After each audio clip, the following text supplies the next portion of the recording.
Hello, history class. To start off our Western expansion review here, first just a few reminders. First of all, make sure that when you're answering all of the PowerPoint questions that your answers are all at least 35 words in length. The majority of people who ended up losing points this week, it happened because their answers just simply weren't long enough. Remember, you're going to get a 0 on your answers if they are not at least 35 words in length, so make sure you're being aware of that as you are forming your answers. All right, moving into our questions here. Question number one, what comes to mind when you think of the term Wild West? I mean, I guess for me it is probably Will Smith in his iconic role in Wild Wild West, but it's neither here nor there. Uh, Pretty much everyone did a very good job of answering this question. It is easy to see that the mythology of the quote-unquote Wild West is still very much part of our popular culture via television, film, music, and novels.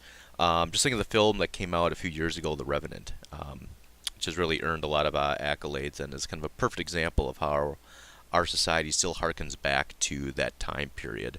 And if you think about it in the context of the PowerPoint and the video that we watched, this was really the time period where that entire idea and concept of manifest destiny seemed to kind of come to a head and to a certain degree was fulfilled.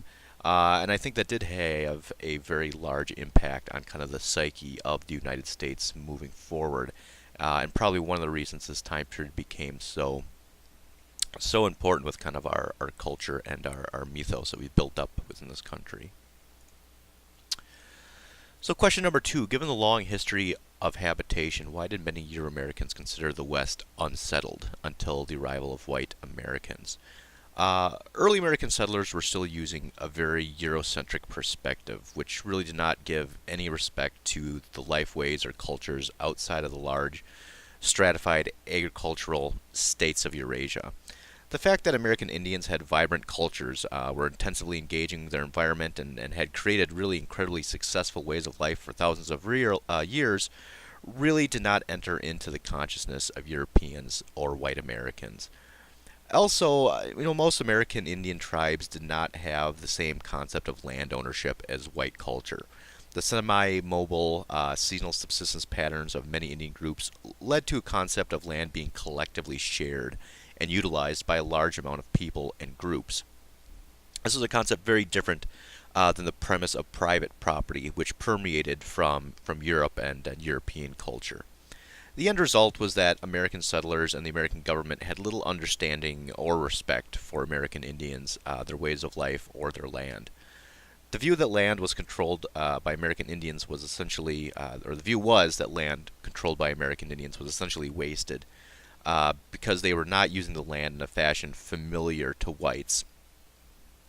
And many considered that justification enough for finding ways to remove American Indians from their land and switch it over to white land ownership, as we have seen throughout the PowerPoint and videos for this week. So why do you think such a diverse group of people were drawn to the American West in such a short amount of time? The period between 1870 and 1900 was a period of great growth and change in America on a number of fronts, as we'll see in the coming weeks. The expansion west is coinciding with a huge population increase. It's also being combined with a growth and spread of industrialization, and all of these different ways that America is changing are feeding off of one another, making this one kind of the greatest periods of change in American history. And in a lot of ways, this is what makes the American West so distinct at this point in time, is it was kind of a perfect storm of events, if you want to think of it that way. The ending of the Civil War, the freeing of the slaves, the increase in transportation technology, as I said, also coinciding with that increase in immigration and industrialization, as well as the partitioning of the West, really is what drew and attracted this very widely diverse group.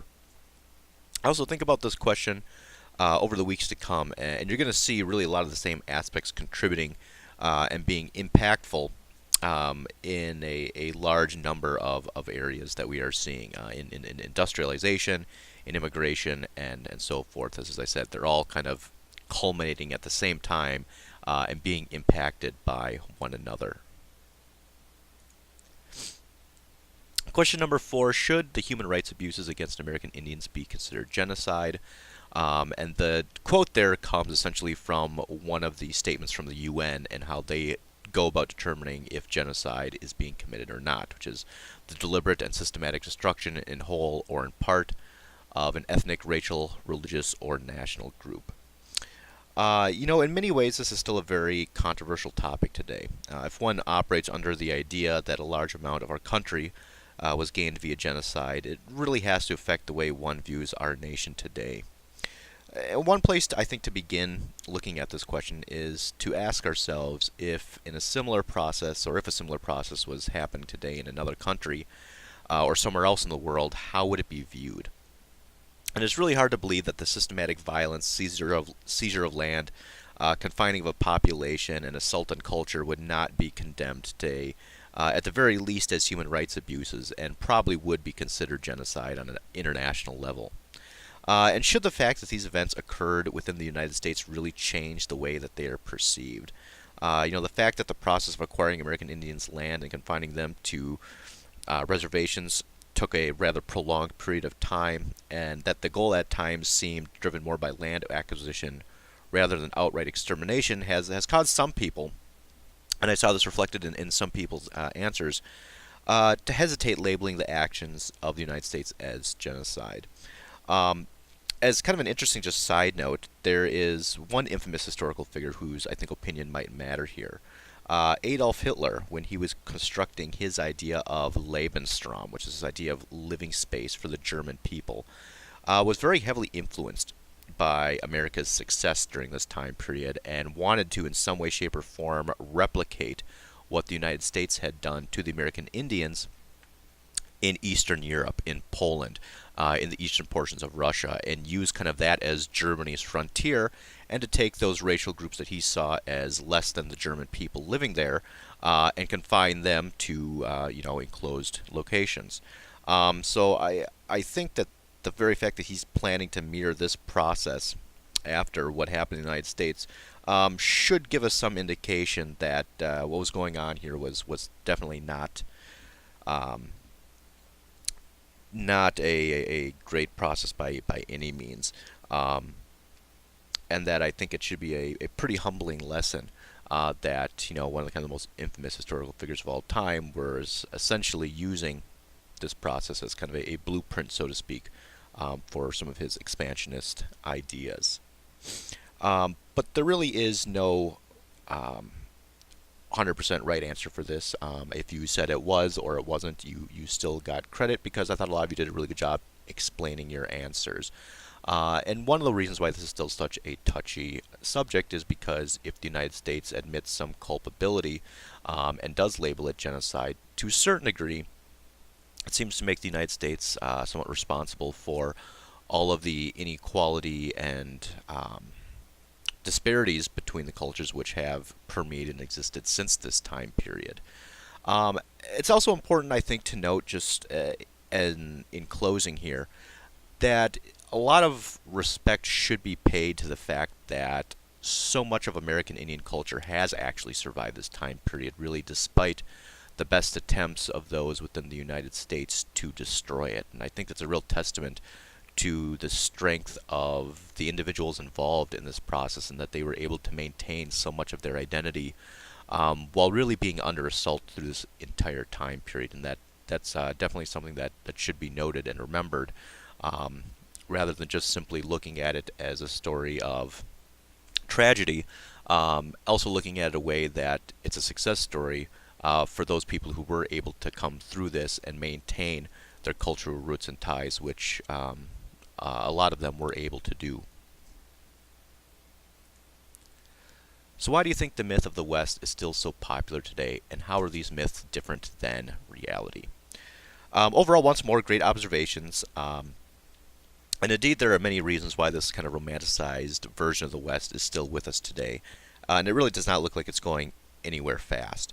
And I thought everyone did a very good job of depicting the various ways that the myth is still popular, as well as the ways that is focused much more on racial violence rather than kind of heroic individual violence, how much of the violence had to do with conflicts with American Indians over land, um, and just in general with the PowerPoint questions this week. I know we were discussing some rather difficult issues, and to a certain degree we're going to continue to do so. And there may not be, as I said earlier, one correct answer or interpretation, but at some level I really think that it's important for us as a society to ask ourselves these tough questions. Um, and it does seem that a lot of people want to shrink away or not discuss aspects of American history which make the United States look bad or not necessarily live up to its ideals. And to this, I mean, I would simply ask, how is it possible for us to learn from our past mistakes if we refuse to admit making any? All right, moving on to the discussion questions for this week. Now, on the discussion questions, once more, just a kind of general blanket reminder that the majority of people who lost points here were simply just not following the minimum requirements of the assignment. Remember, this includes making your response to each of the answers 35 words in length at a minimum, as well as using specific examples or quotes in your answers to help bring that information out. If you simply just answer the question without letting me know what part of the document is telling you that or what's forming your opinion, you're potentially going to be losing points from that. And in a way you want to think about it, you want to be kind of showing me from the document why you are answering the question the way you are, not just telling me. And last but not least, make sure your responses to other students' posts are at least 50 words in length. So, remembering these requirements heading into next week, we should be all good moving ahead from there. So let's start with 16, chapter 16, document 3, question 1. What was the message of Indian Citizenship Day? And I think a lot of you did a really excellent job on this question of pointing out how much of this display was really an attempt to impose the myth of Euro-American superiority on the American Indian children of this school. One place this is really demonstrated quite well is in the passage which states, "From her century-terraced height, the heroes who had made her great, summoned forth from the past by the heralds of fame and history, took their stand at her right hand, Columbus, Captain John Smith, Miles Standish, etc." Now notice how the school uses Columbia as kind of a mythological figure of fame and history to represent America's quote-unquote strength and quote-unquote benevolence. The very fact that the American Indian students are being asked here to bend down and give praise to figures such as Christopher Columbus should indicate how distasteful this image appears to us today, and how the ceremony was much more about asserting cultural dominance than it was embracing American Indians into citizenship.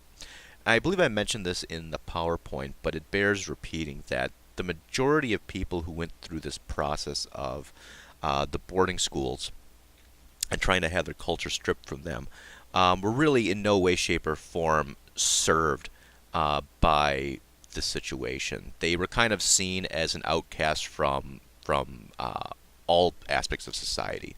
They were certainly not welcomed into Anglo or white American culture after this.